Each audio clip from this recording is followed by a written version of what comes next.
Alors, nous allons vous proposer maintenant une table ronde de patientes qui vont vous partager leur expérience en recherche clinique. Atteintes d'un cancer du sein, Catherine Willemie, Sylvie Potier et Lucie Lacombe ont toutes les trois participé à un essai clinique et elles veulent nous parler aujourd'hui de leur parcours. Alors, Catherine a été touchée par un cancer du sein triple négatif en 2018 et elle a participé à 2 essais cliniques au CHUS. En 2020, Lucie a reçu un diagnostic de cancer du sein agressif sous le nom de HER2 positif et a quant à elle participé à un essai clinique en radiothérapie. Et Dr Sylvie Potier a reçu un diagnostic de cancer du sein triple négatif en 2019. Elle a participé à un projet de recherche en cours sur l'ajout de l'immunothérapie pour ce type de cancer. Donc, c'est Nancy Bolduc, qui est chargée de projet opération du groupe McPeak, qui va animer cette table ronde de patientes. Mesdames, c'est à vous. Merci. Merci, Julie. Donc, merci à vous trois de vous prêter à cette table ronde. Donc, avant aujourd'hui, j'ai pris du temps avec chacune d'entre vous.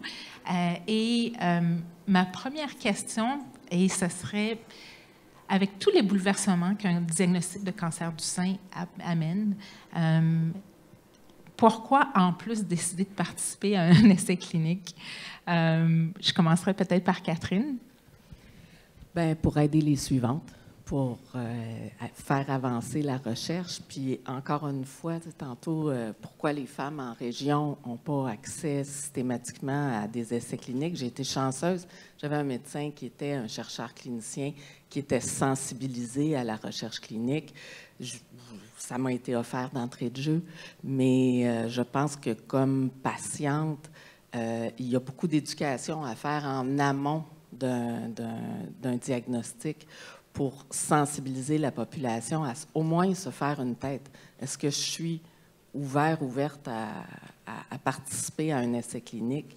Qu'est-ce que ça veut dire pour moi? Est-ce que défaire les mythes? Tout ça fait que oui, c'est pourquoi... excusez, hein, oui. Parfait. C'est ça. Lucie, pour toi? Bien, moi, pour ma part, j'ai eu le diagnostic qui est tombé pendant la pandémie, en avril 2020.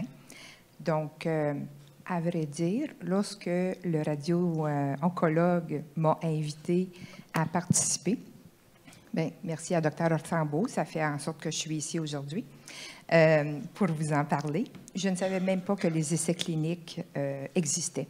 Je n'avais pas vraiment, bon, comme je suis de nature curieuse, j'ai décidé d'y participer, surtout parce que j'avais la possibilité d'avoir peut-être seulement 16 sessions de radiothérapie versus 25, mais j'ai tombé dans le groupe de 25, mais c'était correct. Donc, je vous en reparlerai un petit peu plus tard. Mais pour moi, c'est comme Catherine, c'est vraiment de donner au suivant, de pouvoir faire une différence au niveau de la recherche. Et puis aujourd'hui, je suis très, très contente d'avoir pu participer à cet essai clinique-là. Puis pour vous, Sylvie, vous portez 2 chapeaux, patiente et médecin. Bien, c'est ça. Finalement, dans un premier temps, là, je veux dire, c'est une vision purement personnelle dans le sens où, ben, c'était pour me donner le maximum de chance. Là, fait que pour moi, de faire partie d'un projet de recherche, c'était vraiment de me donner la chance d'avoir le traitement le meilleur, entre guillemets. Et puis, comme j'étais dans le domaine médical, puis que ça faisait... Je veux dire, on est au courant des projets de recherche en général, puis de l'impact que ça peut avoir, puis de la nécessité d'en faire aussi. Donc, je veux dire, c'était un devoir pour moi de contribuer, de faire partie d'un projet de recherche. Ouais. Il y avait déjà une certaine sensibilisation à ça, au contraire de peut-être Lucie qui n'avait jamais connu ça. Quelque chose qui est revenu souvent dans les discussions avec vous et avec d'autres patientes aussi, c'est le fameux formulaire de consentement avec plusieurs pages, plusieurs effets secondaires qui peuvent faire peur. C'est un mot qui est revenu ou que c'est impressionnant à voir. Fait que j'aimerais avoir chacun voir un petit peu votre point de vue. Je vais y aller dans l'autre sens. Je vais y aller avec vous, Sylvie, en premier. Bon, effectivement, quand on soit ça, puis qu'on commence à faire, c'est des pages et des pages, là, et puis que tu feuilles ça, puis là, tu lis tout ça, puis là, tu dis, mais mon Dieu, je veux dire, ils vont me tuer pendant le traitement, là, tu sais, je veux dire, c'est sûr. Je passerai pas au travers. Puis finalement, pour réaliser que le projet de recherche, parce que je devais avoir de toute façon, j'avais pas le choix d'avoir la chimio néoadjuvante avec un triple négatif. Alors, le projet de recherche, finalement, il rajoutait juste l'élément immunothérapie. Puis lui, il y avait juste à peu près 3 pages d'effets secondaires comparativement à tout le reste. Alors, je me suis dit, dans le fond, j'en rajoute pas tant, tu sais. Puis, il n'était pas si... c'était moins dramatique, je trouvais, que toutes les autres pages avant, que de toute façon, il fallait que j'aille là. Et après ça aussi, pour juste rajouter que finalement, il faut tout avoir eu la chance d'avoir pris un CPS un jour dans sa vie, puis de regarder, ne serait-ce que pour le Tylenol, le nombre de pages qu'il y a d'effets secondaires et combien de personnes sur la Terre en prennent. Dans le fond, les effets secondaires, c'est décrit, mais... Ils sont obligés de le mentionner, mais c'est souvent quand même pas. Et le fait d'être dans un projet de recherche, bien, on est tellement suivi de près que si le moindrement qu'il y a quelque chose qui se présente, bien, tu sais, la réaction est là. Pour toi, Lucie, qui arrivait tout à froid dans les essais cliniques? Bien, à vrai dire, pour moi, d'emblée, je savais que je devais avoir 25 sessions de radiothérapie. Donc, comme j'étais certaine que j'étais pour tomber dans le bras de 16 sessions, le consentement, j'ai pas eu de problématique à le signer, et puis j'ai quand même été très bien accompagnée avec l'infirmière responsable de l'effet clinique. Puis, il n'y avait pas beaucoup d'effets secondaires, parce que, en tout cas, pour moi, ça n'a pas été une problématique. Ça a bien été. Toi, Catherine, tu as fait plus qu'un essai clinique de différentes sortes, donc... Pour moi, c'est comme pour Dr. Potier, ça me faisait l'effet d'un contrat d'assurance en 10 points avec des pognes aux 2 lignes. C'était effrayant, là, tout ce qui était indiqué. Puis par après, en m'impliquant un peu plus en partenariat patient, en recherche, j'ai découvert que les formulaires de consentement, initialement, ça a été fait après la Deuxième Guerre mondiale pour protéger les patients de revivre des choses comme ce qui a été fait aux Juifs pendant la guerre, puis s'assurer que les gens consentent à participer à un essai clinique, consentent de façon éclairée et sachent quels sont les enjeux.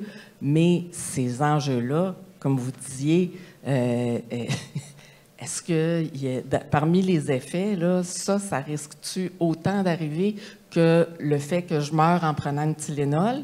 Il y a quelque chose, il manque des informations, il manque de la vulgarisation, puis il manque dans les formulaires de consentement le sens de ce qu'on fait.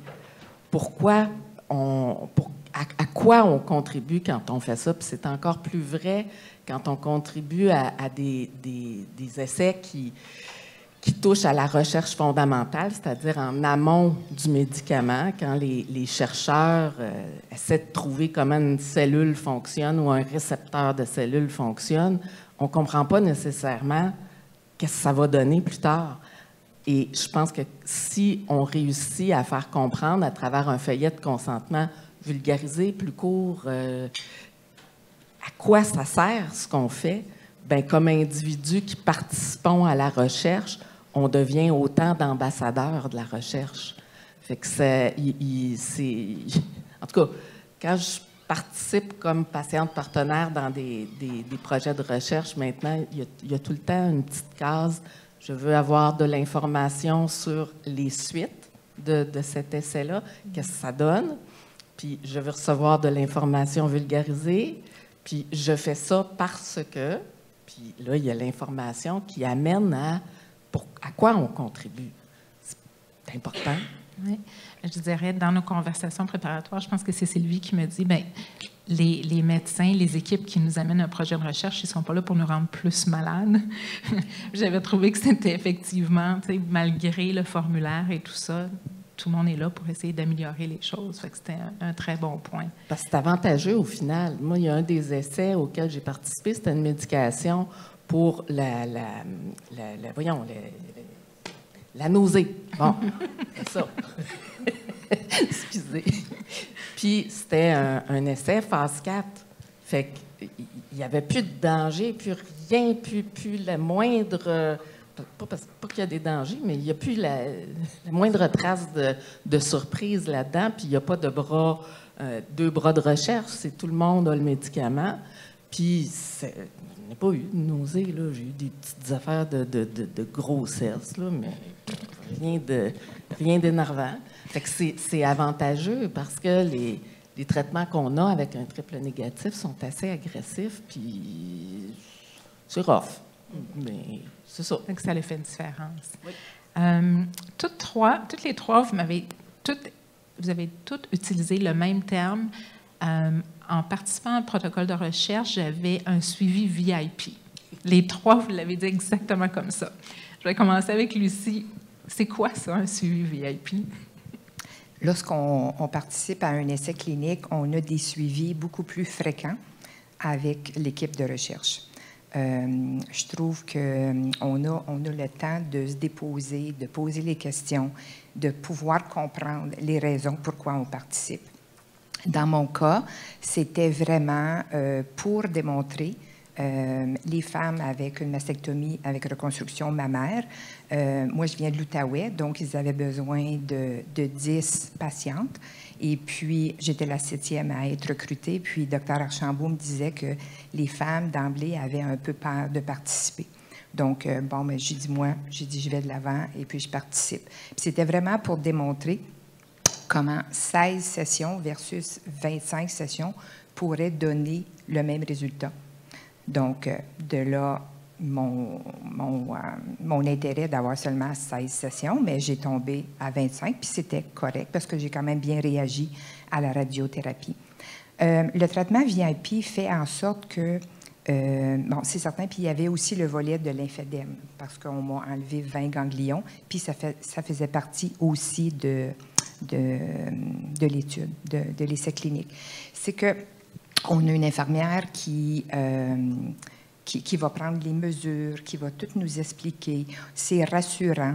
Et puis, ça nous donne la chance vraiment de pouvoir contribuer à la science, de voir un effet possiblement positif. Et puis, je suis suivie pour les prochains 5 ans, quoique l'étude a une étendue de 18 ans. Et puis, moi aussi, je suis tenue au courant des différents résultats. Et puis, en tout temps, là, je peux envoyer un petit message à l'infirmière ou au médecin si j'ai des questions. Donc, c'est pour ça que je trouve que c'est vraiment un traitement VIP que je n'ai pas, malheureusement, avec les autres spécialistes qui m'ont suivi. Pour toi, Catherine, est-ce que tu as quelque chose à ajouter? Bien, c'est dans le même sens, là. Il y a la moindre petite affaire qui arrive, puis c'est normal qu'ils surveillent ça. Ils veulent voir c'est quoi les effets secondaires de ce qu'ils donnent. Est-ce que c'est sécuritaire? Est-ce que ci? Est-ce que ça? Fait que la moindre petite affaire qu'on a, on appelle, puis les infirmières de recherche, vous allez en avoir une un peu plus tard, là. C'est des soies, ils sont fines à mort, ils rappellent dans le temps de le dire, puis on a réponse aux questions tout de suite, puis c'est ça. C'est très top. C'est ça, c'est la même chose, là. C'est très rassurant de pouvoir avoir accès à quelqu'un. Puis c'est cette accessibilité-là que je trouve, là, tu sais, qui fait que c'est VIP. Puis aussi, quand même, les suivis, je pense qu'ils sont un petit peu plus serrés. Puis souvent aussi, même, on va avoir, quand on voit les visites médicales, bien, moi, sur mon projet de recherche, j'avais un échantillon il y avait 2 chirurgiens, 2 oncologues. Fait que finalement, il y avait une généticienne. Fait que finalement, on finit par aussi rencontrer des professionnels dans les divers sphères, finalement. Et puis, non, c'est vraiment l'élément, là. Puis le moindrement qu'il y a un symptôme de quelque chose, tout de suite, c'est adressé, c'est vérifié, puis on a des options, soit de l'arrêter, de le diminuer ou de le traiter, cet effet-là secondaire. Alors non, définitivement, un gros plus. l'idée d'avoir justement un suivi plus serré, j'entends tous les bénéfices. Est-ce qu'il y a des désavantages? Quelquefois, il y a des gens qui disent j'ai déjà plusieurs traitements, là, ça va m'amener plus de déplacements ou plus de rencontres. Est-ce que vous voyez ça comme un désagrément ou qu'est-ce que vous auriez à dire à quelqu'un qui pense ça? Bien, dans un premier temps, moi aussi, finalement, j'ai testé en 2020, fait que j'étais pendant la pandémie, fait que c'était un plus parce que je voyais du monde. D'avoir des rendez-vous serrés. Bon, il y a peut-être quelques tests qu'effectivement, ventriculographie, genre isotopique, peut-être qu'il y en a une que je me serais passée, là, mais bon. Non, je pense que... Non, je ne peux pas dire. Parce que finalement, quand on est pendant cette période-là de traitement, c'est entre guillemets, c'est ta job, là, tu sais. Fait que tu es vraiment concentré là-dessus, puis pour moi, ça n'a pas été un fardeau. Et puis, j'avais la chance d'être à 15 minutes à pied du CHUM, alors je faisais tout, je partais à pied, je revenais, puis je faisais toutes mes affaires. Non, pas de problème de stationnement. Lucie? Bien, moi, c'est un peu la même chose. J'avais déjà, de toute façon, consenti aux différents rendez-vous de suivi. Et puis, c'est ça, ça me donnait la chance de voir des gens et puis de poser mes questions, parce que j'en ai eu des questions pour Dr. Archambault. Puis, Dr. Archambault, c'est un passionné. Donc, des fois, les questions étaient très bien, les réponses étaient très bien élaborées. Mais non, pour moi, il n'y a pas eu de désagrément comme tel. Moi, il y a eu un des 2 essais cliniques où c'est comme vous autres, où il y avait, c'était un protocole où on désescalade les traitements de radiothérapie, comme pour Lucie, c'est-à-dire irradier juste le sein ou tout, en incluant une partie du cou puis les aisselles. Puis ça, non, c'était présente-toi tes traitements, puis that's it. Puis ils me suivent, moi aussi, pour, je pense, c'est 10 ans. Puis l'autre essai clinique, qui était le médicament contre la nausée, ça, j'avais des formulaires à remplir, un suivi des symptômes que j'avais. Mais en même temps, c'était intéressant de documenter ça pour moi. De traitement en traitement, aux 3 semaines, bien, je savais que j'en venais à comprendre, à savoir à l'avance, OK, bien, tel jour, c'est pire, puis tel autre jour, c'est moins pire. Puis, fait que ça, il y a quelque part où on n'a pas nécessairement ces outils-là dans un parcours régulier. Ça semble comme un fardeau au départ, mais c'est aidant au final. Avant d'entrer dans l'essai clinique, est-ce que vous vous souvenez s'il y avait des craintes ou des attentes particulières qui vous reviennent à l'idée maintenant? Lucie? Bien, pour moi, une des raisons pourquoi je voulais, que j'ai accepté, c'est que j'étais très préoccupée par le lymphédème, sachant que, parce que moi, j'avais seulement un ganglion d'atteint. Puis là, je disais au chirurgien, combien tu vas m'en enlever? Puis là, il disait, Lucie, il faut que je t'ouvre. Oui, mais je veux savoir tout de suite. Puis là, il disait, il faut que je t'ouvre pour te le dire. Donc là, je disais, OK, je vais attendre, mais parce que j'avais lu, pas Dr. Google, mais d'autres sources plus fiables, que si on avait plus que 12 d'enlever, bien, il y avait un risque de lymphédème. Et puis, ce risque-là était 15 % la possibilité de développer un lymphédème après la radiothérapie. Donc, mon chirurgien, il a pris une marge d'erreur assez grande. J'en ai perdu 20. Donc là, je me suis dit, my. Donc, j'avais cette préoccupation-là de lymphédème. Et puis, la partie de l'étude faisait en sorte que le lymphédème était pour être évalué. Fait que pour moi, ça a été très rassurant de me faire prendre les mesures à toutes les fois que j'allais. Et puis, on a confirmé que je ne fais pas de lymphédème. Toutefois, par prévention, je porte mon manchon si je conduis des longues heures. Et puis là, bien, mon radio-oncologue, il dit, bien, le radio-oncologue, là, c'est pas le mien, mais il me dit toujours, bien, pourquoi tu portes ça? Bien, par prévention. Fait que je trouve que je lui ai apporté aussi cette notion-là de la prévention. Parce que la physiothérapeute, elle disait que c'était important de porter le manchon, justement, pour prévenir. Donc, pour moi, ça a été vraiment bénéfique. Fait que dans le fond, ce que j'entends, c'est que les préoccupations sont peut-être moins par rapport à l'essai clinique que par rapport à la maladie, puis que dans le fond, l'essai clinique peut-être amène des réponses de plus. En tout cas, pour toi, ça te donnait un outil. Oui, moi, je dirais que aussi, moi c'est arrivé très vite. Ça arrive toujours très vite, ces choses-là. Mais, tu sais, tout de suite, aussitôt qu'on a eu la biopsie, le résultat de la biopsie, ça sanctionnait d'emblée de partir en chimio avant la chirurgie. Puis, mais ça, c'était en dehors du projet de recherche en tant que tel. C'est que, je veux dire, moi, c'était la dimension de dire, pendant 5 mois, je vais avoir la chimio, mais la tumeur est encore là, puis elle continue à... Puis, mais je pense que ça, c'était une appréhension plus par rapport à le fait d'avoir une chimio néoadjuvante plutôt que la chirurgie d'emblée, que tu dis, non, on enlève ça, là, ça presse. Mais bon, finalement, la chimio, elle a réussi parce qu'il n'y avait plus rien à l'opération. Fait que ça a fonctionné. Il y a toujours une petite crainte, puis si ça ne marche pas, leur hypothèse, que ce soit pas suffisant d'irradier juste le sein. Puis ma radio-oncologue a été vraiment sharp là-dessus parce c'est avec elle que j'ai compris toutes les étapes de la recherche, toutes les phases de recherche, que quand ça arrive à l'humain, ben c'est plus tellement risqué, là. Il y a eu beaucoup d'étapes avant, puis tout est mesuré avec une rigueur exceptionnelle. Fait que quand elle m'a eu à expliquer tout ça, ben là, c'était « Oh, OK, oui, fais ce que tu veux. » On arrive vers la fin. Je vous demanderai à chacune un message à donner à une patiente ou un patient qui est dans votre situation puis qui hésite ou que son médecin lui en parle ou son médecin lui en a pas parlé. Un message pour quelqu'un qui a un nouveau diagnostic de cancer du sein. Informez-vous, là, dans le sens que, c'est ça, il faut poser des questions.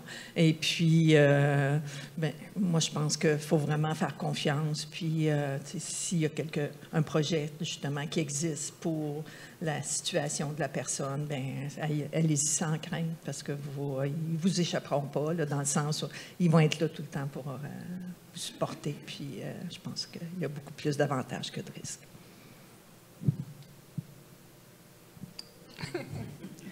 Pour moi, c'est vraiment l'importance de faire une différence pour la recherche. Comme on a vu ce matin, il y a eu beaucoup d'avancées. Et puis, on a un rôle à jouer. Donc, l'importance de faire de la sensibilisation et puis de partager nos expériences, justement, pour que les générations futures voient qu'il y a des beaux avantages à donner aux suivants puis faire partie des essais cliniques. Il y a la question du devoir collectif, mais il y a aussi le fait que quand les traitements qu'on reçoit qui sont approuvés, puis tout ça, c'est le fruit de 5, 10, 15, 20 ans de recherche. Fait que ce à quoi on a accès avec des essais cliniques, c'est le nec plus ultra, là, la dernière affaire qui a été trouvée, l'affaire qui risque d'être la plus efficace. Fait que c'est un genre de privilège, un genre d'avant-première. Fait que moi, c'est les deux aspects. C'est le devoir collectif puis le privilège d'avoir accès à quelque chose qui n'est pas encore officiellement sorti. Un grand merci à vous trois. Merci.